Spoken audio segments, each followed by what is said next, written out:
ഖിയാമത്ത് നാളിന്റെ ഏറ്റവും വലിയ അടയാളം അടിമപ്പെണ്ണ് ഉടമയെ പ്രസവിക്കലാണ്. എന്താണ് ഈ അടിമപ്പെണ്ണ് ഉടമയെ പ്രസവിക്കൽ? ഞാൻ ഹദീസിന്റെ വ്യാഖ്യാനം കേട്ടോളൂ. മാ റആഹുൽ മുഅ്മിനൂന സാബിഖൂന ഹഖൻ വഹും യറൗനഹു ബാതില. മുഅ്മിനീങ്ങൾ ഹഖായി കണ്ടിരുന്ന ആളുകൾ ആഖിർ സമാനിലെ മുസ്ലിമീങ്ങൾ അത് ബാതിലായി. വമാ റആഹുൽ മുഅ്മിനൂന സാബിഖൂന ഹസനൻ വഹും യറൗനഹു ഖബീഹ. ആദ്യകാലത്തെ മുഅ്മിനീങ്ങൾ നല്ലതായി കണ്ടിരുന്നത് അവസാന കാലത്തെ മുഅ്മിനീങ്ങൾ ചീത്തയായി കാണും. അത് ശരിയില്ല എന്നവർ പറയും. ആദ്യകാലത്തെ മുഅ്മിനീങ്ങൾക്ക് നല്ലതായി തോന്നുന്ന കാര്യങ്ങളെല്ലാം അവസാന കാലത്തെ മുഅ്മിനീങ്ങൾക്ക് ചീത്തയായി തോന്നുക. ഈ കാര്യം ഇവിടെ മനസ്സിലാക്കേണ്ട കാര്യം എന്താണെന്നറിയോ? അത് ഇവിടെ മനസ്സിലാക്കേണ്ട കാര്യം എന്തെന്നാൽ ഖത്ഇയായ അമ്റുകളുണ്ട്. അതിൽ ഹസൻ ഖബീഹ് എന്നൊരു സംഗതി വരൂല. ഉദാഹരണം പറയാ, ഗണ്ഡിതമായി ദീനിൽ ഉള്ള കാര്യങ്ങളെ ചീത്തയായി തീരൂല. അപ്പോൾ പിന്നെ നല്ലത് ചീത്തയാക്കൽ എവിടെയായിരിക്കും? മുസ്തഹ്സനാത്തിലാണ്. തിരിഞ്ഞിട്ടില്ല, മനസ്സിലായിട്ടില്ല, ഞാൻ പറഞ്ഞുതരാം. അതായത് അടിമപ്പെണ്ണ ഉടമയെ പ്രസവിക്കലാണ് ഖിയാമത്ത് നാൾ എന്ന് പറഞ്ഞല്ലോ അല്ലേ? അതല്ലേ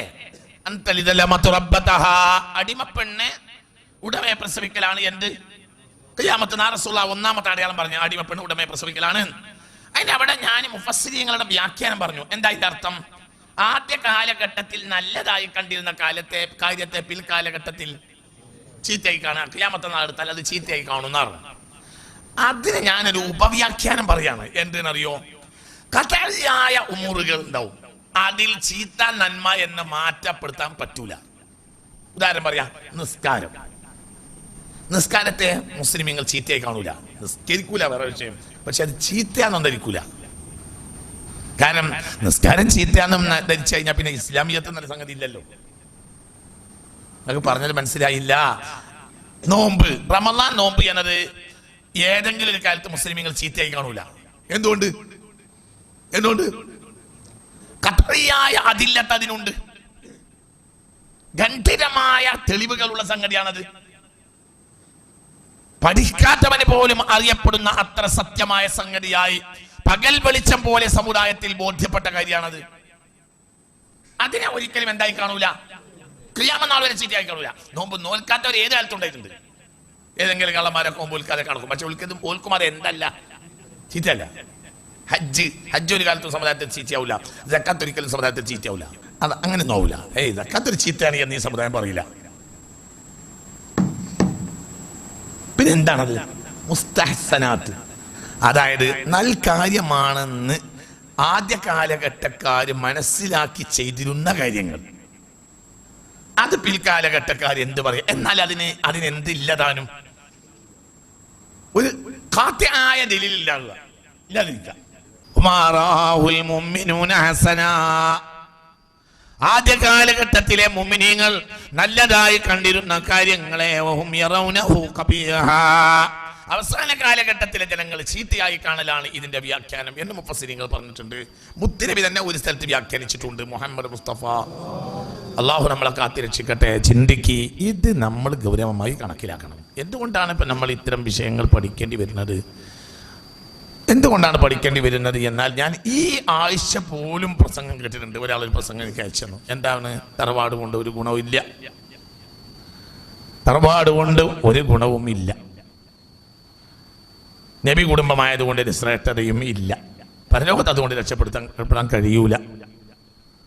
അതിന് ആ പ്രസംഗം നടത്തിയ ആ പ്രസംഗകൻ തെളിവും പറയുന്നുണ്ട്. വെറുതെയല്ല, തെളിവ് പറയുന്നുണ്ട്. എന്താ തെളിവ്?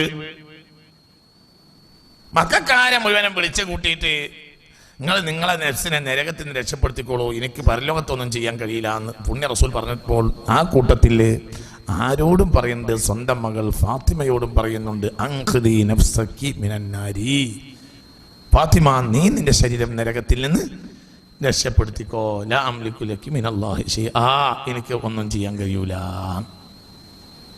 ആര് പറയാ? പുണ്യ റസൂൽ. ആരോട് പറയാ? ഫാത്തിമയോട്. അപ്പൊ അങ്ങനെ തന്നെ. അപ്പൊ നിങ്ങൾക്ക് ഇതിന്റെയൊക്കെ അടിസ്ഥാനം ഫാത്തിമ ബീവി അല്ലേ? അപ്പൊ ഫാത്തിമ ബീവിയെ വരെ ഒന്നും ചെയ്യാൻ എനിക്ക് കഴിയില്ല എന്ന് റസൂള്ള പറഞ്ഞിട്ടുണ്ടെങ്കിൽ പിന്നെ ആ ഫാത്തിമ ബീവിന്റെ കുടുംബത്തിന് എന്ത് പ്രത്യേകതയാണുള്ളത്? ഇവിടെ ഇപ്പൊ പ്രത്യേകത ഉണ്ട്. ഇവിടെ നമുക്കൊരു അഹ്ലു ബൈത്തിനൊക്കെ പറഞ്ഞു നടക്കാന്നല്ലാതെ പരലോകത്ത് അതുകൊണ്ട് ഒരു കാര്യവുമില്ല എന്ന് പ്രസംഗിക്കുന്നവരും അതനുസരിച്ച് മനസ്സിലാക്കിയവരും ഇന്നത്തെ കാലഘട്ടത്തിൽ വളരെ അധികരിച്ചുകൊണ്ടിരിക്കുകയാണ്. സത്യത്തിൽ എന്താണ് നബിയ പറഞ്ഞത്? ഞാൻ അങ്ങനെ നബി പറഞ്ഞിട്ടില്ലേ? ഉണ്ട്. പക്ഷെ എന്താണ് പറഞ്ഞത്? എന്താണ് പറഞ്ഞത്? എന്താണ് പറഞ്ഞത്? എന്താണ് പറഞ്ഞത്? പറഞ്ഞത് തൗഹീദാണ് പറഞ്ഞത്. ഇത് ബിദായത്തുൽ അംറാണ്. മനസ്സിലായില്ല? കാര്യത്തിന്റെ തുടക്കകാലാണ്. എന്താണ് ജനങ്ങൾക്ക് പഠിപ്പിക്കുന്നത്? അഷ്ഹദു അല്ലാ ഇലാഹ ഇല്ലല്ലാഹ് അഷ്ഹദു അന്ന മുഹമ്മദ് റസൂലുള്ളാഹി എന്ന് വിശ്വസിച്ചാലാ. അത് വിശ്വസിക്കാത്തവരുടെ മേൽ ഒന്നും ചെയ്യാൻ എനിക്ക് അത് സത്യമല്ലേ? മനസ്സിലായോ? നിങ്ങൾക്ക് പറഞ്ഞത് മനസ്സിലായോ? മനസ്സിലായി പറഞ്ഞത് ഈ തന്നെ. എന്തെങ്കിലും ഞാൻ ചെയ്യാൻ എനിക്കൊന്നും കഴിയൂല, ഒന്നും ചെയ്യാൻ കഴിയില്ല. ചെയ്യാൻ കഴിയില്ല എന്ന് പറഞ്ഞാൽ ചെയ്യാൻ കഴിയില്ല എന്നാണോ? ഈ വിശ്വാസത്തിൽ ഇല്ലാത്തവർക്ക് എന്തെങ്കിലും ചെയ്തു കൊടുക്കാൻ എനിക്ക് കഴിയില്ല എന്ന് പറഞ്ഞതിന്റെ മാനയുള്ളൂ. ചിന്തിക്ക്. അതേ സമയത്ത് കള്ളുടിയന്മാർക്ക് വരെ എനിക്ക് ചെയ്തു കൊടുക്കാൻ കഴിയും എന്ന് നബി പറഞ്ഞിട്ടുണ്ട്. കള്ളുടിയന്മാര് തമ്മാടികൾക്കടക്കം എനിക്ക് ചെയ്തു കൊടുക്കാൻ കഴിയുമെന്ന് നബി പറഞ്ഞിട്ടുണ്ട് മുഹമ്മദ് മുസ്തഫ. പിന്നെ മാർക്ക് ചെയ്തു കൊടുക്കാൻ കഴിയില്ല എന്ന് പറഞ്ഞാൽ എന്ത് മാനയുള്ളത്? അങ്ങനെ പറഞ്ഞില്ല? എങ്ങനെ പറഞ്ഞിട്ടുണ്ട്? എങ്ങനെ എങ്ങനെ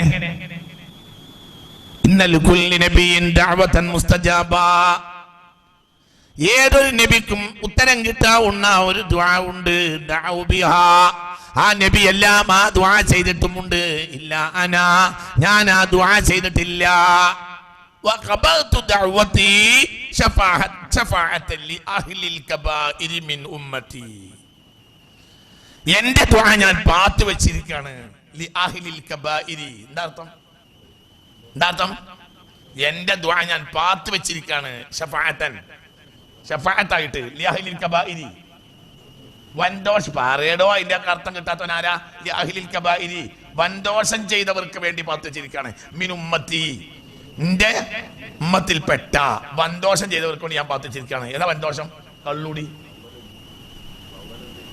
അതെ അതെ. ഞാൻ കണ്ടിട്ടുണ്ട്. മദീന റൗളയിൽ എഴുതിയിട്ടുണ്ട് ലി അഹ്ലിൽ കബാഇരി മിൻ ഉമ്മത്തി. എന്റെ സമുദായത്തിലെ ചെറുദോഷല്ലടോ, എന്ത് വൻദോഷം ചെയ്തവർക്ക് വേണ്ടി ഞാനത് ഉപയോഗപ്പെടുത്തുമെന്ന് മുഹമ്മദ് മുസ്തഫ. അപ്പൊ ഇവിടെ കഴിയണ പോയിന്റ് ഉണ്ട്, കഴിയാത്ത പോയിന്റ് ഉണ്ട്. എന്താണ് കഴിയാത്ത പോയിന്റ്? എന്താ? മിൻ ഉമ്മത്തി. നിങ്ങൾ എവിടെ കയറണം? എന്റെ ഉമ്മത്തിൽ കയറണം. കയറാതെ എനിക്ക് ചെയ്യാൻ കഴിയില്ല. കയറിയാലോ ചെയ്യാൻ ചെയ്യും. ആ ഹദീത്ത് എടുത്തേണ്ട അഹ്ലു ബൈത്തിനെ നിഷേധിക്കുന്നത്. ഈ ആഴ്ചയിൽ ഒരാൾ എനിക്ക് അയച്ചു തന്നു. അപ്പൊ ഇന്ന് മനുഷ്യന്റെ അവസ്ഥ എന്തുകൊണ്ട് നമ്മൾ ഇത് പഠിക്കേണ്ടി വരുന്നു എന്ന് ചോദിച്ചാൽ, എന്തുകൊണ്ട് മഹാന്മാരെ മഹത്വം പഠിക്കണം? മഹാന്മാരെ മഹത്വം പഠിക്കുന്നു വേണം. അല്ലാഹു നമുക്ക് തൗഫീഖ് തരട്ടെ. പഠിക്കണം, എല്ലാവരും ഇത് പഠിക്കണം. മഹാന്മാരെ മഹത്വം പഠിക്കണം. അതിന്റെ അങ്ങനെ പഠിക്കുന്നത് അതുകൊണ്ട് നമുക്ക് കാര്യമുണ്ട്, ഒരുപാട് കാര്യം. ഒന്ന്, നഫ്സ് അവരെ പോലെ ആകാൻ ശ്രമിക്കും. അല്ലാഹു തആല തൗഫീഖ് തരട്ടെ. രണ്ട്, ആഖിർ സമാനാണ്. നമ്മള് ഏറ്റവും ചുരുങ്ങിയത് എന്തിനാന്നറിയോ? ഉദാഹരണം പറയാ, ഏറ്റവും ചുരുങ്ങിയത് എന്തിനാ? ഇപ്പൊ ട്രാൻസ്ഫോമറിന് അവിടെ അപായം എഴുതിയേക്കണത് എന്തിനാ? ട്രാൻസ്ഫോമറിന് അപായം എഴുതി വെച്ചിട്ടില്ല. ഒരു തലയൊട്ടി 2 എല്ലും കൊടുക്കും. എന്തിനാ?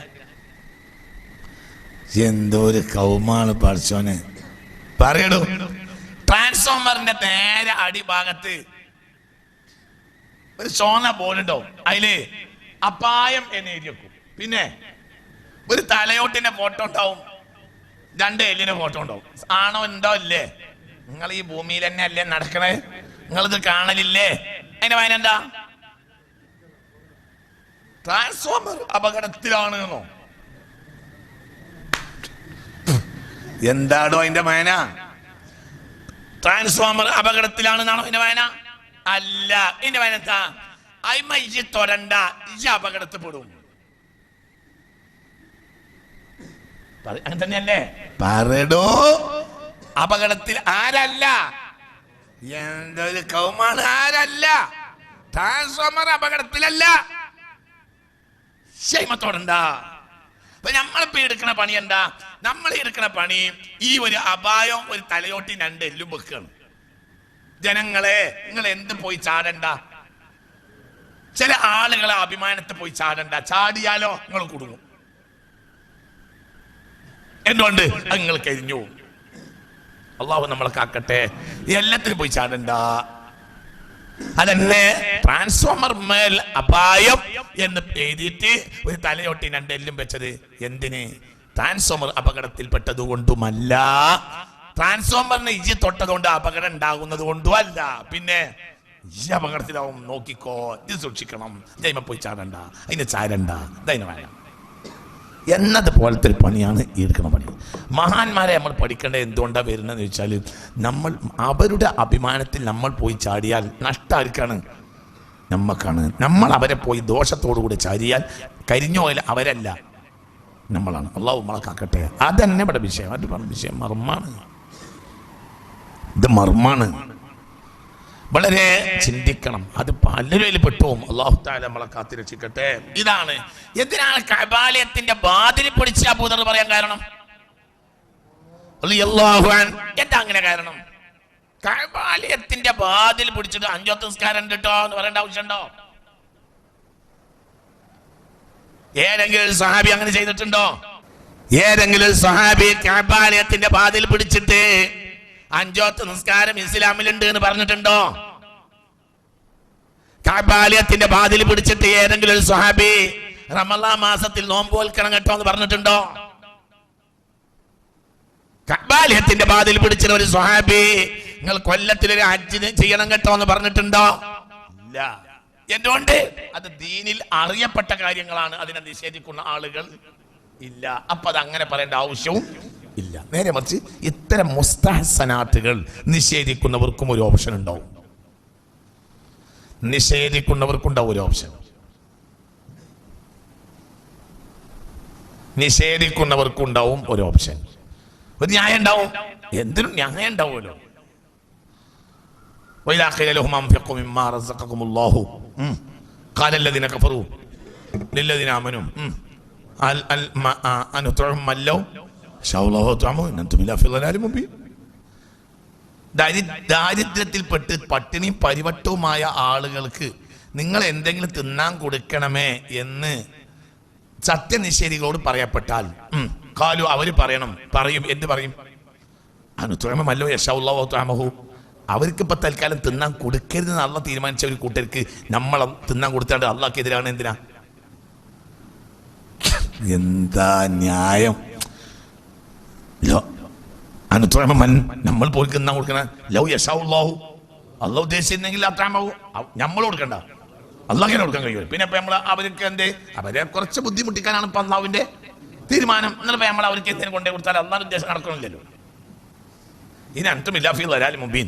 അള്ളാഹ് കഷ്ടപ്പെടുത്താൻ തീരുമാനിച്ച ആളുകൾക്ക് തിന്നാൻ കൊടുക്കണം എന്ന് പറഞ്ഞാൽ നിങ്ങൾ വലിയ വഴികേടില്ല. ഒരു നമ്മളങ്ങോട്ട് വഴികേടിലാക്കുക. എന്താ രസമുള്ള ആയത്ത്, എന്ത് ന്യായം. യാസീനല്ലേ? നിങ്ങൾ ചെലവഴിക്കുക, അള്ളാഹു നിങ്ങൾക്ക് തന്നേന്ന് നിങ്ങൾ ചെലവഴിക്കുക എന്ന് മനസ്സിലായ പാവപ്പെട്ടവർക്ക് നിങ്ങൾ എന്തെങ്കിലും കൊടുക്കണം.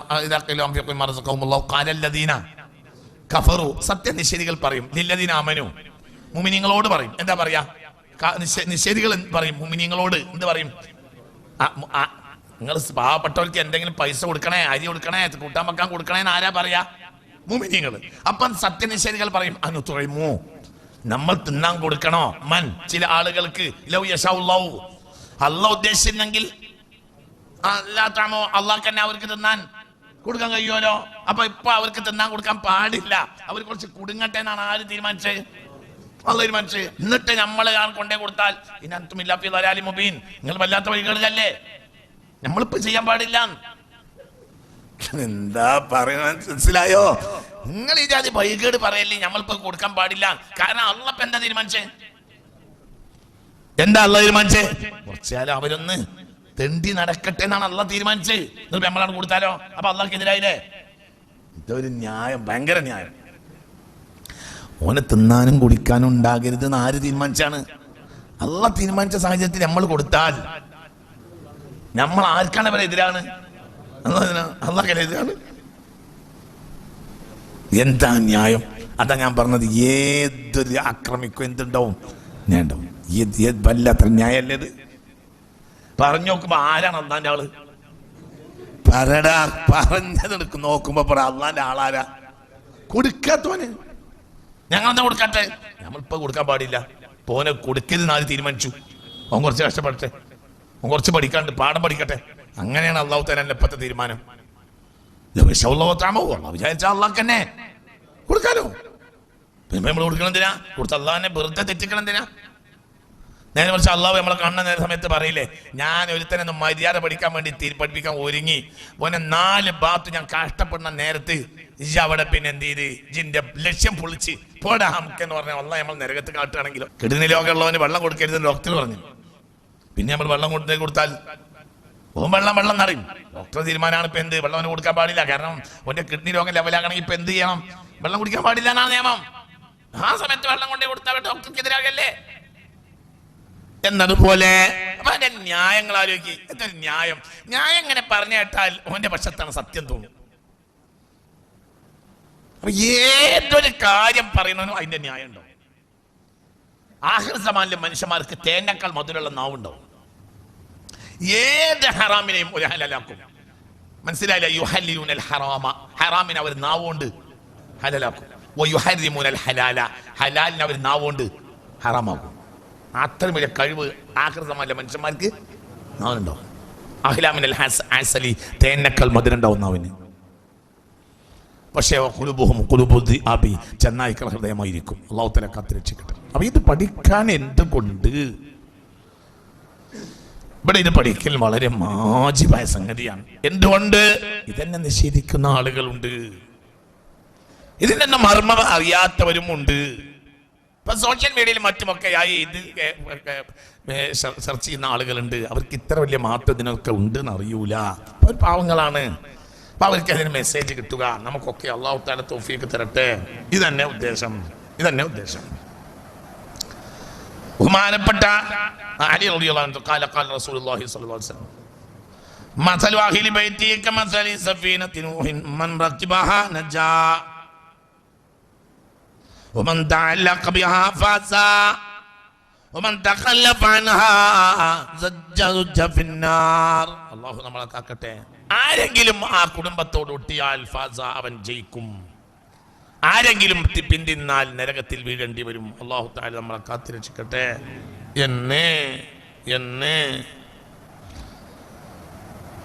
ഇബ്നു അബ്ബാസ് റളിയല്ലാഹു അൻഹുമാ, ഇബ്നു അബ്ബാസ് തങ്ങളെ തൊട്ട് ഇമാം ഹാക്കിം തന്നെ മുസ്തദറക്കിൽ രേഖപ്പെടുത്തുന്നു, അൻ-നുജൂമു അമാനുൽ അഹ്ലിൽ അർളി മിനൽ ഗർഖി. കപ്പൽ യാത്രക്കാർക്ക് നക്ഷത്രങ്ങളെ കണ്ടാൽ അവർക്ക് എവിടെയാണ് കര എന്ന് കൃത്യമായി നോക്കി അവർക്ക് മുന്നോട്ട് പോകാൻ കഴിയും. അതിന് അല്ലാഹു സുബ്ഹാനഹു വ തആല കൊടുക്കുന്നതാണ്. എന്തിനെ? നക്ഷത്രത്തെ. നക്ഷത്ര ശാസ്ത്രം അറിയവർക്ക് ഇന്ന നക്ഷത്രത്തിന്റെ ഏരിയയിൽ കരണ്ട്, ഇന്നത് കടൽ ഭാഗത്തെ കണ്ണ് ഇന്ന് കൃത്യമായി കപ്പിത്താൻ അറിയും. അപ്പൊ ആ നക്ഷത്രം നോക്കിയിട്ടാണ് അവർ ഇങ്ങനെ പോവുക. അപ്പൊ കപ്പലിന്റെ ഇന്ധനം തീരുന്നതിന് മുമ്പും അല്ലെങ്കിൽ പായ പൊട്ടുന്നതിന് മുമ്പും അവർക്ക് കര അണയാൻ പറ്റും. എന്ത് കാരണത്താൽ? എന്ത് കാരണത്താൽ? നക്ഷത്രത്തെ അവലംബിച്ച് മുന്നോട്ട് പോകുന്ന കാരണത്താൽ. എന്ന് വാഹിലു ബൈതി അമാനുൽ ഉമ്മതി മിനൽ ഇഖ്തിലാഫി. പരസ്പര ഭിന്നതയെ തൊട്ട് എന്റെ സമുദായത്തിന്റെ അമാൻ, എന്റെ സമുദായത്തിന്റെ നിർഭയത്വം എന്ന് പറഞ്ഞാൽ അത് എന്റെ കുടുംബമാണ്.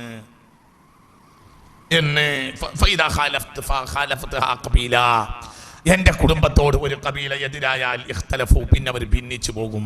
ഫസാറു ഹിസ്ബ ഇബ്ലീസ്, പിന്നെ അവർ ഇബ്ലീസിന്റെ പട്ടാളമായി മാറും. മുത്ത് മുഹമ്മദ് മുസ്തഫ ഇബ്നു ഹജർ അൽ ഹൈതമി റളിയല്ലാഹു അൻഹു ഇത് ബഹുമാനപ്പെട്ട അവർ തന്റെ സ്വവാഇഖിൽ ഈ ഹദീസ് രേഖപ്പെടുത്തിയിട്ടുണ്ട്. ഇബ്നു അബ്ബാസ് തങ്ങളാണ് റിപ്പോർട്ടർ. ഉറക്കപ്പറ മഹാനായ ഇബ്നു അബ്ബാസ്. ഇമാം ഹാക്കിം റളിയല്ലാഹു അൻഹു ഹദീസ് രേഖപ്പെടുത്തിയിട്ടുണ്ട്. സ്വഹീഹുൽ ഇസ്നാദി, സ്വഹീഹായ ഹദീസാണ്. ഫൈദാ ഖാലഫത്ഹ ഖബീല, ഒരു കുടുംബം എന്റെ സമുദായത്തിന് ഒരു കുടുംബം എന്റെ കുടുംബത്തിനെതിരായാൽ ഇഖ്തലഫു, പിന്നെ അവർ തമ്മിൽ ഭിന്നിച്ചു വരും. ഫസാറു, പിന്നെ അവരായിത്തീരും ഹിസ്ബ ഇബ്ലീസ്, അവർ ഇബ്ലീസിന്റെ പട്ടാളവും. അല്ലാഹു നമ്മളെ കാക്കട്ടെ. എന്റെ കുടുംബത്തിന് എതിരായാൽ പിന്നെ സാറു ഹിസ്ബ ഇബ്ലീസ്, അവർ ഇബ്ലീസിന്റെ പട്ടാളായി മാറും. അല്ലാഹു തആല നമ്മളെ കാത്തു രക്ഷിക്കട്ടെ. വർക്കപ്പറ അല്ലാഹു നമ്മളെ കാത്തു രക്ഷിക്കട്ടെ. അല്ലാഹു നമ്മളെ കാത്തു രക്ഷിക്കട്ടെ. അല്ലാഹു നമ്മളെ ഒക്കെ പറയാൻ അങ്ങനെ തന്നെയല്ലേ. ചേകനൂര് ഇബ്ലീസിന്റെ പട്ടാള തലവനാണ് ഇവിടെ. എന്ത് പറഞ്ഞാലും 20-ാം നൂറ്റാണ്ടിലെ കേരളത്തിലെ ഇബ്ലീസിന്റെ പട്ടാള തലവൻ ആരാണ്? ഒരു അംശമുള്ള ചേകനൂരാണ്. എന്താ കാരണം എന്താ? ഇതിനെ നിശ്ചയിച്ചുകൊണ്ടാണ് തുടങ്ങിയത്. പിന്നെ അവർക്ക് തിരിച്ചു വരാൻ കഴിയില്ല. അള്ളാഹു നമ്മളെ കാത്തു രക്ഷിക്കട്ടെ. ചിന്തിക്ക്, വളരെ ചിന്തിക്കണം. ചിന്തിക്ക്. അതിനെ ശേഷിച്ച ആളുകൾ പൊട്ടിപ്പൊളിഞ്ഞ് തകർന്ന് തരിപ്പണാക്കി കിടക്കുകയാണ് ഇപ്പോഴും. ആരെങ്കിലും എന്റെ കുടുംബത്തെ നിഷേധിക്കുകയും എതിരാവുകയും ചെയ്താൽ ഇഖ്തലഫു, അവരുടെ ഉള്ളിൽ ഭിന്നത വരും. ഫസാറു ഹിസ്ബ ഇബ്ലീസ്, പിന്നെ അവർ ഇബ്ലീസിന്റെ പട്ടാളമായി മാറും. എന്റെ കുടുംബത്തെ നിഷേധിച്ചു കഴിഞ്ഞാൽ പിന്നെ ആ ജനങ്ങൾ ഫസാറു ഹിസ്ബ ഇബ്ലീസ്, പിന്നെ അവർ ഇബ്ലീസിന്റെ പട്ടാളമായി തീരുമെന്ന് മുഹമ്മദ് മുസ്തഫ. അല്ലാഹു നമ്മളെ കാത്തു രക്ഷിക്കട്ടെ. ശ്രദ്ധിക്കണം, ഇത് ഭയങ്കര ഹദീത്താണ്. ഹാക്കിം റളിയല്ലാഹു അൻഹു ഹദീസ് മുസ്തദ്റക്കിൽ രേഖപ്പെടുത്തിയിട്ടുണ്ട്. ഇബ്നു ഹജർ റളിയല്ലാഹു അൻഹു ഇത് സവായിഖിൽ രേഖപ്പെടുത്തിയിട്ടുണ്ട് എന്ന് ബഹുമാനപ്പെട്ട മുഹമ്മദ് ഇബ്നു മുൻകദിർ അൻ അബീഹി അൻ നബി സ്വല്ലല്ലാഹു അലൈഹി വസല്ലം മുസ്തദ്റക്കിൽ രേഖപ്പെടുത്തുന്ന വേറൊരു ഹദീസ് കൂടി ശ്രദ്ധിക്കുക. അല്ലാഹു നമുക്ക് തൗഫീഖ് തരട്ടെ. ശ്രദ്ധിക്കുക. ഖറജ അലൈന നബി സ്വല്ലല്ലാഹു അലൈഹി വസല്ലം ذات ليلة وقد أقرأ صلاة العشاء. ഒരു ദിവസം നബി സല്ലല്ലാഹു അലൈഹി വസല്ലം പള്ളിയിലേക്ക് വന്ന് സാധാരണ ഇശ നിസ്കരിക്കുന്ന നേരം കുറച്ച് പിന്തിയിട്ടുമുണ്ട്. അതിനേക്കാൾ നേരത്തെ ഞങ്ങൾ ഇശ നിസ്കരിക്കാറുണ്ട്. അന്ന് ഇശ നിസ്കരിക്കാൻ കുറച്ച് വൈകിയിട്ടുണ്ട്. ഞങ്ങൾ പള്ളി കാത്തിരിക്കുമ്പോൾ കുറച്ച് നേരം വൈകി റസൂൽ കയറി വന്നു സല്ലല്ലാഹു പുണ്യ മുഹമ്മദ് മുസ്തഫ. വർക്കപ്പറ മുത്തു മുഹമ്മദ് മുസ്തഫ. ഹത്താ ദഹബ മിനൽ ലൈലി ഹനൈഅ ഔ സാഅ, കുറച്ച് നേരം രാത്രി പോയിട്ടുണ്ട്. വന്നാസു യന്തളിറൂന ഫിൽ മസ്ജിദി, ജനങ്ങൾ പള്ളിയിൽ ഇങ്ങനെ പ്രതീക്ഷിച്ചിരിക്കുകയാണ്. ആരുടെ വരവ്? റസൂലുള്ളാഹിന്റെ വരവ്. റസൂൽ വന്നാലല്ലേ ഇമാമത്ത് നിന്ന് ജമാഅത്ത് നടക്കുള്ളൂ. ഏതാ പള്ളി? മസ്ജിദ് നബവി. മനസ്സിലായില്ലേ? റസൂൽ സാധാരണ ഇശാക്ക് വരുന്ന നേരത്ത് വന്നില്ല. ഞങ്ങളൊക്കെ എവിടെ ഉണ്ട്? എല്ലാവരും പള്ളിന്റെ ഉള്ളിലുണ്ട്, ഇങ്ങനെ കാത്തിരിക്കുകയാണ്. അപ്പൊ കുറച്ച് നേരം വൈകിട്ട് റസൂൽ കയറി വന്നു സല്ലല്ലാഹു അലൈഹി വസല്ലം. ഫഖാല, കയറി വന്ന ഉടനെ ചോദിച്ചു, മാ തന്തളിറൂന, നിങ്ങളൊക്കെ എന്ത് പ്രതീക്ഷിച്ചാണ് ഇരിക്കുന്നത് എന്ന് ചോദിച്ചു മുത്തുനബി ഞങ്ങളോട് സല്ലല്ലാഹു അലൈഹി വസല്ലം. ഫഖാലു, അപ്പോൾ എല്ലാവരും പറഞ്ഞു, നന്തളിറു സ്വലാ, ഞങ്ങൾ ഇശാ നിസ്കാരത്തിലെ ജമാഅത്ത് പ്രതീക്ഷിച്ചിരിക്കുകയാണ്. ഫഖാല നബി സല്ലല്ലാഹു അലൈഹി വസല്ലം, ഇന്നകും ലൻ തസാലു ഫീ സ്വലാത്തിൻ മൻ തളർതുമുഹാ. ലേശം നേരം ഞാൻ വൈകിയെന്ന് വിചാരിച്ച് വിഷമിച്ചിരിക്കേണ്ട. നിസ്കാരത്തെ പ്രതീക്ഷിച്ചിരിക്കുന്നവരെല്ലാം ആ സമയത്തിലെല്ലാം നിസ്കാരത്തിലായിരിക്കും. അപ്പൊ കുറച്ച് ഞാൻ നേരം വൈകി, നിങ്ങൾ വിഷമൊന്നും വേണ്ട. നിങ്ങൾ ഈ പള്ളിയിൽ കയറിയിട്ട് നിസ്കാരം കാത്തിരിക്കുന്ന നേരത്തൊക്കെ അള്ളാന്റെ റെക്കാർഡിൽ നിങ്ങൾ എന്ത് ചെയ്യാണ്? നിങ്ങൾ നിസ്കരിച്ചുകൊണ്ടിരിക്കുകയാണ്. അതിൽ ഭയങ്കര സന്തോഷമുള്ള വാക്കാണ്. നിസ്കാരത്തെ പ്രതീക്ഷിക്കുന്നവൻ എന്തിലാണ്? നിസ്കാരത്തിന്. അള്ളാഹു നമുക്ക് തൗഫീഖ് തരട്ടെ. അള്ളാഹു തൗഫീഖ് തരട്ടെ. അള്ളാഹു തൗഫീഖ് തരട്ടെ. അള്ളാഹു തൗഫീഖ് തരട്ടെ. അങ്ങനെ ഉണ്ടല്ലോ, പള്ളിയിലൊക്കെ പോയിട്ട് നേരത്തെ ഇരിക്കുക. മെഹറമിലൊക്കെ ചെന്നാൽ പ്രത്യേകിച്ചും രാവിലെ തന്നെ 9 മണിക്കൊക്കെ പോയിട്ട് അങ്ങനെ ഇരിക്കും. എന്തിന്? ലൂർ ജമാഅത്ത് അങ്ങനെ ഇരിക്കും. ലൂർ ജമാഅത്ത് കഴിഞ്ഞ് പുറത്തേക്കും ആ മണിക്കൂറൊക്കെ വേണം. അള്ളാന്റെ ഹറമിൽ മത്താഫിൽ അങ്ങനെ ഇരിക്കും. മസ്ജിദ് ഹറാമിൽ ഇരിക്കും. കഅബാലയത്തിന്റെ പരിസരത്ത് ഇരിക്കും. എന്ത് പ്രതീക്ഷിച്ചായിരിക്കണേ? നിസ്കാരം കഴിഞ്ഞ് പുറത്തു പോകുള്ളൂ. അപ്പൊ ആ സമയമൊക്കെ അള്ളാഹുവിന്റെ ഭവനത്തിൽ നിസ്കരിക്കുന്നതായി അള്ളാഹു തആല കണക്കാക്കും. അള്ളാഹു തആല തൗഫീഖ് തരട്ടെ. ഇനിയും അള്ളാന്റെ ഹറമിലൊക്കെ പോകാൻ അള്ളാഹു തൗഫീഖ് തരട്ടെ. അപ്പൊ ഒരു ദിവസം നേരം വൈകി, ഇശാന്റെ നേരാണ്, എല്ലാവരും പള്ളിയിലുണ്ട്. നേരം വൈകിയാണ് മുത്ത മുഹമ്മദ് മുസ്തഫ സല്ലല്ലാഹു അലൈഹി വസല്ലം തങ്ങൾ പള്ളിയിലേക്ക് കയറി വന്നത്. അങ്ങനെ രാത്രിയുടെ കുറച്ച് നേരം നഷ്ടപ്പെട്ടു പോയിട്ടുമുണ്ട്. വന്ന ഉടനെ തന്നെ ചോദിച്ചു, മാ തന്തളിറൂനഹ, എന്തിനാണ് നിങ്ങൾ കാത്തിരിക്കണത്? അപ്പൊ ഞങ്ങൾ പറഞ്ഞു, ഞങ്ങൾ നിസ്കരിക്കാൻ കാത്തിരിക്കാണ്. അപ്പോൾ പറഞ്ഞേ, ഇന്നക്കും ഫീ സ്വലാത്തിൻ, നിങ്ങൾ ലൻ തസാലു ഫീ സ്വലാത്തിൻ, നിസ്കാരത്തിൽ തന്നെ ആയിരിക്കും. മൻ തളർതുമുഹാ, നിങ്ങൾ നിസ്കാരത്തെ പറ നിസ്കാരത്തെ നിങ്ങൾ പ്രതീക്ഷിച്ച് പള്ളിയിലിരിക്കുന്ന സമയമെല്ലാം നിങ്ങൾ എന്തിലായിരിക്കും? നിസ്കാരത്തിലായിരിക്കും. പേടിക്കണ്ട. പിന്നെ ഹബീബായ നബി പറഞ്ഞു, എന്നാൽ അറിയുക, ഇന്നഹാ സ്വലാത്തുൻ, നമ്മൾ നിസ്കരിക്കുന്ന ഈ 5 വഖ്ത് നിസ്കാരം ഒരു പ്രത്യേക നിസ്കാരമാണ്. ലം യുസല്ലിഹാ അഹദും മിമ്മൻ കാന ഖബ്ലകും മിനൽ ഉമമി, ഇങ്ങനെ ഒരു 5 വഖ്ത് നിസ്കാരം നമുക്ക് മുമ്പുള്ള ഒരു ജനതയും നിസ്കരിച്ചിട്ടില്ല. അതുകൊണ്ട് അല്ലാഹു നമുക്ക് ചെയ്ത വലിയൊരു ലാഭമാണ് ഈ നിസ്കാരം എന്നും റസൂലുള്ളാഹി പറഞ്ഞു.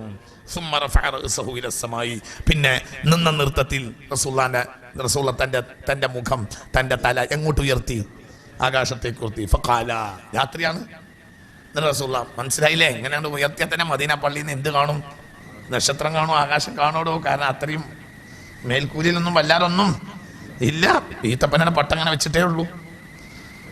തുമ്മ റഫഅ റഅസഹു ഇല സമായി, പിന്നെ മുകൾ ഭാഗത്തെ മുസ്തഫ തല ഉയർത്തി. ഫഖാല, എന്നിട്ട് ഹബീബ് പറഞ്ഞ് അന്നുജുമു അമാനുൽ യഹ്ലി സമാ,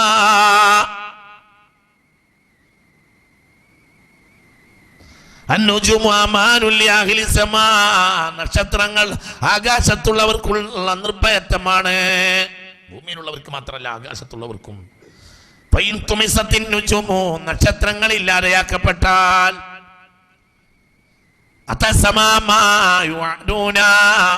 ആകാശത്തിനെത്തുന്ന ഭയപ്പെടുത്തപ്പെട്ട കാര്യം, അഥവാ നക്ഷത്രങ്ങൾ പോയാൽ പിന്നെ ആകാശം നിലനിൽക്കുകയില്ല. ഖിയാമത്ത് നാൾ വരും, നക്ഷത്രങ്ങൾ ഉതിർന്നു വീണിട്ടാണ് ആകാശം പൊളിയ. നക്ഷത്രങ്ങൾ ഇല്ലെങ്കിൽ പിന്നെ എന്തില്ല? ആകാശമല്ല എന്ന് മുഹമ്മദ് മുസ്തഫ. എന്നാൽ എന്റെ കുടുംബം എന്റെ സമുദായത്തിനുള്ള അമാനുമാണ്. നക്ഷത്രം ആകാശത്തിന്റെ അമാനാണെങ്കിൽ എന്റെ കുടുംബം ഭൂമിയിലുള്ളവർക്ക് അമാനാണ്. എന്റെ അഹ്ലു ബൈത്ത് നഷ്ടപ്പെട്ടു പോയാൽ എന്റെ സമുദായത്തിന് അപകടപരമായ പല കാര്യങ്ങളും വരും. എന്റെ അഹ്ലു ബൈത്ത് നഷ്ടപ്പെട്ട പിന്നെ എന്റെ സമുദായത്തിന് മുന്നോട്ട് പോകാൻ കഴിയില്ല എന്നും, എന്റെ അഹ്ലു ബൈത്ത് നഷ്ടപ്പെട്ട പിന്നെ എന്റെ സമുദായം നിലനിൽക്കൂല എന്ന് മുഹമ്മദ് മുസ്തഫ സല്ലല്ലാഹു അലൈഹി വസല്ലം. ശ്രദ്ധിക്കുക, ബഹുമാനപ്പെട്ട സ്വഹീഹുൽ ബുഖാരിയുടെയും സ്വഹീഹ് മുസ്ലിമിന്റെയും ഷർത്ത് അനുസരിച്ച് ഈ ഹദീസ് സ്വഹീഹാണ്. ഇമാം ഹാക്കിം ഈ ഹദീസ് രേഖപ്പെടുത്തിയിട്ടുണ്ട്. അല്ലാഹു നമുക്ക് നാഫിയായ ഇൽമിനെ തരട്ടെ. ചിന്തിക്കുക. അതായത് എല്ലാവരും ഒരുമിച്ച് കൂടിയൊരു സമയത്ത് ചില സംഗതികളുണ്ട്, ചില കാര്യങ്ങൾ റസൂലുള്ള, അതൊരു മനഃശാസ്ത്രമാണ്. അതായത് എന്താണെന്നറിയോ, ഇപ്പം എല്ലാവരും പള്ളിയിലുണ്ട്. ഇതിപ്പോൾ രണ്ടാളുള്ള നേരത്തെ പറയല്ല, എല്ലാവരും പള്ളിയിലെത്തി. അപ്പം അങ്ങനെ ഇരിക്കണല്ലോ. ഇപ്പോൾ ഉദാഹരണം വെള്ളിയാഴ്ച പള്ളിയൊക്കെ ജുമാക്ക് എല്ലാവരും വന്നിരിക്കും. അപ്പം 2 വാക്ക് പറയാറുന്ന അങ്ങനത്തെ സമയമാണല്ലോ. എന്നതുപോലെ എല്ലാവരും എവിടെ ഉണ്ട്? പള്ളിയിലുണ്ട്. നിസ്കാരം ഇങ്ങനെ കാത്തിരിക്കുകയാണ്. റസൂല വന്നാൽ നിസ്കരിക്കും പോകാമെന്ന് വിചാരിച്ച് ഇങ്ങനെ ഇരിക്കുകയാണ്. റസൂല കയറി വന്നു. എന്നിട്ട് ഇങ്ങനെ പറഞ്ഞു, നിങ്ങൾ പേടിക്കണ്ട, നിങ്ങൾക്കൊക്കെ എന്തിൻ്റെ കൂലിയുണ്ട്? അവിടെ കാത്തിരിക്കണത്ത് നിസ്കാരത്തിന് കൂലിയുണ്ട്. പിന്നെ റസൂല മുകളിലേക്ക് നോക്കി, ഇതാ നക്ഷത്രങ്ങൾ ആകാശത്തിന്റെ നിർഭയത്വമാണ്. നക്ഷത്രങ്ങൾ ഉണ്ടെങ്കിൽ ആകാശത്തിനൊന്നും പറ്റൂല. എന്നിട്ട് പറഞ്ഞു, എൻ്റെ കുടുംബം എൻ്റെ സമുദായത്തിനുള്ള നിർഭയത്വമാണ്. എൻ്റെ കുടുംബമുള്ള കാലത്തോളം എൻ്റെ സമുദായത്തിന് ഒന്നും പറ്റൂല എന്ന് മുഹമ്മദ് മുസ്തഫ. എൻ്റെ കുടുംബം നഷ്ടപ്പെട്ടു പോയാൽ പിന്നെ സമുദായത്തിന് എന്തും വരും എന്ന്.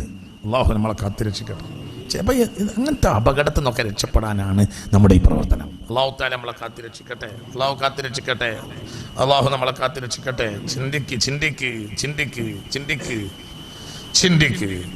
ചിന്തിക്ക്. النجوم أمان لأهل السماء وأهل بيتي أمان لأمتي. ബഹുമാനപ്പെട്ട ഇമാമുൽ ഹൈതമി തങ്ങൾ തന്റെ മജ്മഉ സവാഇരിൽ ഹദീസ് രേഖപ്പെടുത്തിയിട്ടുണ്ട്. ഇമാമുൽ മനാബി തങ്ങൾ തന്റെ ഫൈലുൽ ഖദീറിൽ ഹദീസ് രേഖപ്പെടുത്തിയിട്ടുണ്ട്. ബഹുമാനപ്പെട്ട സലമത്ത് ബിൻ അക്വ റളിയല്ലാഹു അൻഹു തൊട്ട് സമാനമായ ഹദീസ് ഇമാം ത്വബറാനി തങ്ങൾ ഉദ്ധരിക്കുന്നുണ്ട്. ഒരുപാട് മുഹദ്ദിഥീങ്ങൾ രേഖപ്പെടുത്തിയിട്ടുണ്ട്. ബഹുമാനപ്പെട്ട ഇമാം മുഹമ്മദ് തുബരി റളിയല്ലാഹു അൻഹു ബഹാനായ ഇയാസ് ബിൻ സലമ റളിയല്ലാഹു അൻഹുവിന്റെ പിതാവിനെ തൊട്ട് ദഖായിറുൽ ഉഖബയിലും ഈ ഹദീസ് രേഖപ്പെടുത്തിയിട്ടുണ്ട്. അന്നുജൂമു അമാനുൽ ലിഅഹ്ലി സമാ, നക്ഷത്രങ്ങൾ ആകാശത്തുള്ളവർക്ക് ഒരു നിർഭയത്വമാണ്. വഅഹ്ലു ബൈതി അമാനുൽ ലിഉമ്മതി, എൻ്റെ സമുദായം എൻ്റെ കുടുംബം ഭൂമിയിലുള്ളവർക്കുള്ള നിർഭയത്വമാണ്. ആ കുടുംബത്തിനോട് ഒട്ടിച്ചേർന്ന ഒന്നും സംഭവിക്കൂല, നിങ്ങൾക്കൊന്നും പേടിക്കണ്ട, നിങ്ങൾക്ക് ഭയാനകമായി ഒന്നും വരൂല എന്ന് ഇതൊക്കെ പറയുമ്പോഴുണ്ടല്ലോ, അതിനെ പറ്റി നമ്മളെ കൂട്ടത്തിലില്ലേ ഒരു പരിഹാരം ഉണ്ടാവുകയായിരിക്കും. മനസ്സിലായില്ല, ഇതൊക്കെ പ്രശ്നങ്ങളുണ്ട്. അപ്പോൾ നമ്മൾ വേഗം ലാസ്റ്റ് ചിന്തിക്കും, ഞാൻ ഇന്നലെ അത് ചിന്തിച്ചിട്ടുണ്ട്. മനസ്സിലായില്ല, പ്രശ്നങ്ങളൊക്കെ ഗൗരവമാണ്. എന്നാലും നമ്മളെ കൂട്ടത്തിൽ ആരുണ്ടല്ലോ, അഹ്ലുബൈത്ത് ഉണ്ടല്ലോ, എന്തെങ്കിലുമൊക്കെ പരിഹാരം ഉണ്ടാവുമായിരിക്കും. മനസ്സിലായി? അള്ളാഹു തൗഫീക്ക് തരട്ടെ. മനസ്സിലായി? അള്ളാഹു തൗഫീക്ക് തരട്ടെ. അള്ളാഹു തൗഫീക്ക് തരട്ടെ. മനസ്സ് തുറക്കുക. അള്ളാഹു തൗഫീക്ക് തരട്ടെ. പേടിക്കണ്ട. ഒരു നിർഭയത്വം പേടിക്കണ്ട. അള്ളാഹു തആല ഖൈറിന്റെ തരട്ടെ. ചിന്തിക്ക്. വേറെ ഹദീസ് ഇമാം മുഹബ്ബത്ത് തുബരി റളിയല്ലാഹു അൻഹു ഖൈറുൽ ഉഖബയിൽ രേഖപ്പെടുത്തിയ വേറൊരു ഹദീസ് عن علي رضي الله عنه قال قال رسول الله صلى الله عليه وسلم النجوم أعمال لأهل السماء നക്ഷത്രങ്ങൾ ആകാശത്തുള്ളവർക്കുള്ള നിർഭയത്വമാണ്. നക്ഷത്രങ്ങൾ പോയി കഴിഞ്ഞാൽ ആകാശത്തുള്ളവർക്ക് എന്തും സംഭവിക്കാം. എന്റെ കുടുംബം എന്റെ സമുദായത്തിനുള്ള നിർഭയത്വമാണ്. എന്റെ കുടുംബത്തിന് നഷ്ടം വന്നാൽ എന്റെ സമുദായത്തിന് നഷ്ടം വരും എന്ന് മുഹമ്മദ് മുസ്തഫ. എന്റെ കുടുംബത്തിന് എന്തെങ്കിലും പറ്റിപ്പോയാൽ എന്റെ സമുദായത്തിനും പറ്റിപ്പോകും. ചിന്തിക്കണം. അതുകൊണ്ടാണ് ബഹുമാനപ്പെട്ട അലിയെയും കൂട്ടിയിട്ട് ഓടിയത് സൈനബ് റളിയല്ലാഹു അൻഹ. ഓടി മദീനയിൽ ചെന്നപ്പോൾ മദീനയിൽ പാർക്കാൻ യസീദിന്റെ പട്ടാളം സമ്മതിച്ചില്ല. അങ്ങനെ മിസ്റിലേക്ക് പോയി. മിസ്റിലാണ് സൈനബ് റളിയല്ലാഹുവിന്റെ ഖബർ. സൈനബ് ആരാ? ഫാത്തിമാവിന്റെ മകള്. ആരെ സംരക്ഷിച്ച്? അലിയെ. ഏതലി? രണ്ടാമത്തെ അലി. തിരിഞ്ഞില്ല. രണ്ടാമത്തെ അലിയുണ്ട്. ആരെ മകൻ? ഹുസൈൻ റളിയല്ലാഹുവിന്റെ മകൻ. മനസ്സിലായില്ല? ഹുസൈൻ റളിയല്ലാഹുവിന്റെ മകൻ ഒരു അലിയുണ്ട്. ആ അലി എന്ന് പറഞ്ഞാൽ അവരുടെ ബാപ്പ, ഹുസൈന്റെ ബാപ്പ, അലിയുടെ ബാപ്പ അബൂ താലിബിന്റെ മകനായ അലി റളിയല്ലാഹുവിന്റെ മകനായ ഹുസൈൻ റളിയല്ലാഹുവിന്റെ മകൻ ഒരു അലിയുണ്ട്. കർബലയിൽ നിന്ന് ആ കുട്ടിയെടുത്ത് പോയാണ്. ആര്? സൈനബ് ആരാ? ഹുസൈന്റെ പെങ്ങള് റളിയല്ലാഹു അൻഹുമ, ഫാത്തിമ ബീവിയുടെ മോള്. യസീദിന്റെ പട്ടാളം ഈ കുട്ടിയെ കൊല്ലാൻ വേണ്ടി പറയുമ്പോ ചോര കുടിച്ചിട്ട് നിനക്ക് ഇപ്പോഴും പൂതി കഴിഞ്ഞാൽ അതിൽ ഞെട്ടിപ്പോവും. കൊല്ലാൻ വന്ന ആള് കുട്ടിനെ മാറോട് കെട്ടിപ്പിടിച്ചെങ്ങനെ നോക്കും. ആര്? സൈനബ് ബീവി. ആരെ മകൾ? ഫാത്തിമാവിന്റെ മകളടാ. മറക്കാൻ പാടില്ല സംഭവം. മനസ്സിലായില്ലേ? ഇതാരെ കുട്ടിയാ? ഹുസൈൻ റളിയല്ലാഹുവിന്റെ കുട്ടിയാണ്. എന്താ കുട്ടിയുടെ പേര്? ബാപ്പാന്റെ പേര് ഇങ്ങോട്ട് ഇട്ടു. Ali ibn Hussain ibn Ali ibn Abi Talib. Ali ibn Hussain ibn Ali ibn Abi Talib. Zainab bint Ali ibn Abi Talib. Abu താലിബിന്റെ മകനായ അലി റളിയല്ലാഹുവിന്റെ മകളാണ് ആര്? സൈനബ് ബീവി. അപ്പൊ ഈ കുട്ടി സൈനബ് ബീവിക്ക് ആരാ? അമ്മായി. ഈ കുട്ടിക്ക് സൈനബ് ബീവി ആരാ? അമ്മായി. ആങ്ങളന്റെ കുട്ടിയാണ്. കൊല്ലാൻ വേണ്ടി യസീദിന്റെ പട്ടാളം വരുമ്പോൾ നെഞ്ഞത്തിൽ കൂട്ടിപ്പിടിക്കും. ചോര കുടിച്ചിട്ട് പൂതി കഴിഞ്ഞിട്ടാ എനിക്ക് ഈ ഇന്നാണ് കൊല്ലാതെ കൂട്ടാൻ തൊടാൻ പറ്റില്ല. പെണ്ണുങ്ങളെ കൊല്ലുക എന്ന് പറഞ്ഞ ഒരു മോശമാണല്ലോ. അതുകൊണ്ട് പട്ടാളത്താർ വിടും. പിന്നെ ആ കുട്ടിയെയും കൊണ്ട് നേരെ എവിടുക്കും? മദീനയിൽ പോവും. മദീനയിൽ യസീദിന്റെ പട്ടാളം നിൽക്കാൻ വയ്ക്കൂല. പിന്നെ അവിടുന്ന് എവിടുക്കും? മിസ്ർ പോവും. മിസ്റിലെ ജനങ്ങൾ ഭയങ്കര സ്വീകരിക്കും. ഇപ്പോഴും സൈനബ് ബീവിന്റെ മക്ബറാണെന്ന സംഭവം. അള്ളാഹു തആല തൗഫീഖ് തരട്ടെ. അള്ളാഹുവേ ഭയങ്കര സംഭവം. എനിക്ക് മിസ്ർ പോകാൻ ഭയങ്കര ആഗ്രഹം. സൈനബ് ബീവിന്റെ മക്ബറ പോകാൻ ഭയങ്കര സമാന ഒരു സംഭവമില്ല. ഭയങ്കര എന്താണ് ഒരു മക്ബറ നിങ്ങൾ വിചാരിച്ച്? അവിടെ അങ്ങനെ കൂടും മനുഷ്യന്മാര് വന്നിട്ട് ഒന്നോവേ ഭയങ്കര. മിസ്റിലെ നമ്മൾ പോയിട്ടുണ്ട്. മിസ്റിലൊക്കെ അതായത് പിന്നെ ഏകദേശം നമ്മൾ അസറിന്റെ ഒക്കെ ഏകദേശം അടുത്ത്. അതായത് അവിടുത്തെ കുറച്ചാണ് പോയാൽ നമ്മളൊക്കെ മക്ബറ പോയിട്ടുണ്ട്. മാഷെ രണ്ടാളും പോയിട്ടുണ്ട്. നിങ്ങൾക്ക് ഓർമ്മയില്ലാത്തോണ്ടാ. വലിയ മക്ബറ സൈനബ് ബീവിന്റെ മക്ബറ വലിയ മക്ബറ. നോക്ക് നിങ്ങൾ പോകുക. ഈ കുട്ടിയാണ് ആര്? അലി. ആ കുട്ടിയെ വളർത്തും ആര്? സൈനബ് ബീവി. ആ കുട്ടിന്നാണ് പിന്നെ അങ്ങോട്ട് കയറി വരുന്നത് അഹ്ലു ബൈത്ത്. ഈ കുട്ടി അങ്ങോട്ട് വളരും. ഈ കുട്ടി എന്ന് പറഞ്ഞാൽ ആരാ? ഈ കുട്ടിയുടെ മഹത്വം കാരണം ജനങ്ങൾ ആ കുട്ടിക്ക് സൈനുൽ ആബിദീൻ എന്ന് പേര് കൊടുത്തി. എല്ലാ ദിവസം ചുരുങ്ങിയത് 500 റക്അത്ത് നിസ്കരിക്കും. 1000 സുജൂദ. അതുകൊണ്ടാണ് സൈനുൽ ആബിദീൻ എന്ന പേര് കൊടുത്തത്. ജനങ്ങൾ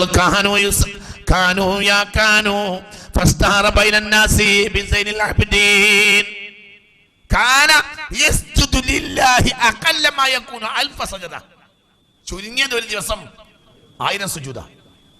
അതുകൊണ്ട് ജനങ്ങൾക്ക് അവിടെ ഇടയിൽ ഒരു പേര് വന്ന് എന്ത് ഫനസൗ ഇസ്മഹു അന്നഹു അലി. അലി എന്നാണ് പേരിന് വരെ ജനങ്ങളത് മറന്നുപോയി. ജനങ്ങൾ പിന്നെ എന്ത് വിളിക്കാൻ തുടങ്ങി? സൈനുലാബിദീൻ, സൈനുലാബിദീൻ, സൈനുലാബിദീൻ. സൈനുലാബിദീൻ തങ്ങളെ കേട്ടിട്ടില്ലേ? സൈനുലാബിദീൻ തങ്ങളെ പേരെന്തല്ല, സൈനുലാബിദീൻ അല്ല, അവരുടെ പേരെന്താ? അലി. ഇന്നിപ്പോ നമ്മൾ താരിയൊക്കെ എടുക്കാൻ മറ്റേ നോക്കെ പറഞ്ഞാല് സൈനുലാബിദീൻ എല്ലാവരും അറിയും. ആരറിയില്ല? അലിയാണ് ആളറിയില്ല. ഇത് അലിയാണ്. അലി ഇബ്നുൽ ഹുസൈൻ ഇബ്നു അലി ഇബ്നു അബി ത്വാലിബ് അല്ലേ? പറയടോ, അലി ഇബ്നുൽ ഹുസൈൻ ഇബ്നു അലി ഇബ്നു അബി ത്വാലിബ്. അതാണ് ഈ അലി, രണ്ടാം അലി. അതായത് അലി റളിയല്ലാഹുവിന്റെ മകനായ ഹുസൈൻ റളിയല്ലാഹുവിന്റെ മകനായ അലി. ബഹുമാനപ്പെട്ടവരെ അലിയാണ് പേരെങ്കിലും ഫസ്തഹറ ബൈനൻ നാസി ബി അന്നഹു സൈനുൽ അബ്ദീൻ. അവർക്ക് എന്ത് പേരിൽ പ്രസിദ്ധനായി? സൈനുൽ അബ്ദീൻ. ബാപ്പ കൊടുത്ത പേരതാണോ? അല്ല. ബാപ്പ കൊടുത്ത പേരെന്താ? അലി. എന്താ കാരണം?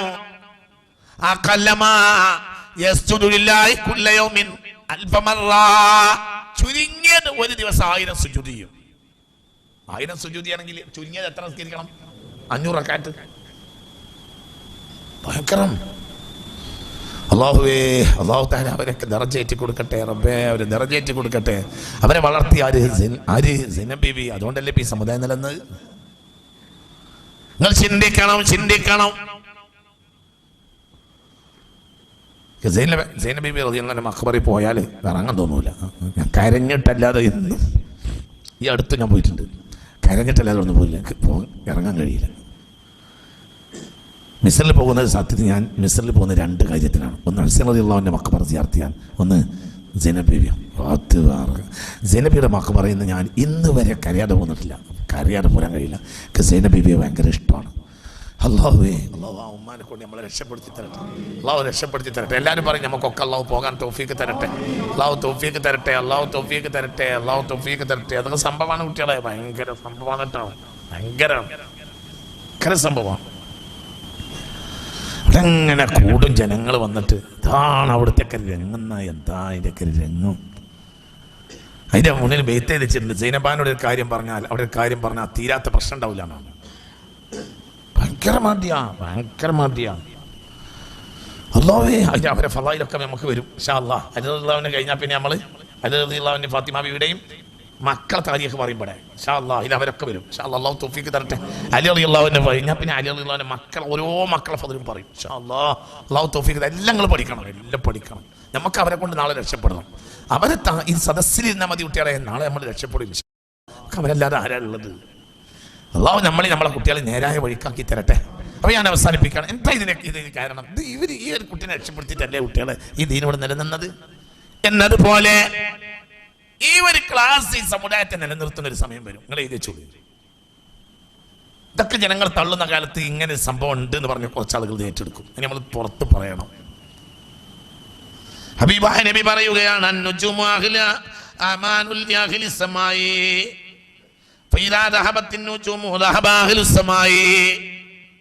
നക്ഷത്രങ്ങൾ വീണ് പോയാ പിന്നെ ആകാശത്തിന് നിലനിൽപ്പില്ല.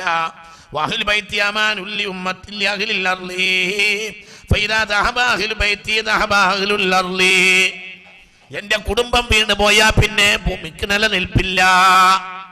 എന്റെ കുടുംബത്തെ അകറ്റിയാൽ, എന്റെ കുടുംബത്തെ ഇല്ലാതാക്കിയാൽ പിന്നെ നിലനിൽപ്പില്ല. ഈ ഭൂമിക്ക് പിന്നെ നിലനിൽപ്പുണ്ടാവില്ല. ഈ ഭൂമി നിലനിൽക്കണമെങ്കിൽ എന്റെ കുടുംബം നിലനിൽക്കണമെന്ന് മുഹമ്മദ് മുസ്തഫ സല്ലല്ലാഹു അലൈഹി വസല്ലം. അതൊക്കെ രഹസ്യണ്ടോ അതിന്റെ പിന്നിൽ? എന്തുകൊണ്ട്?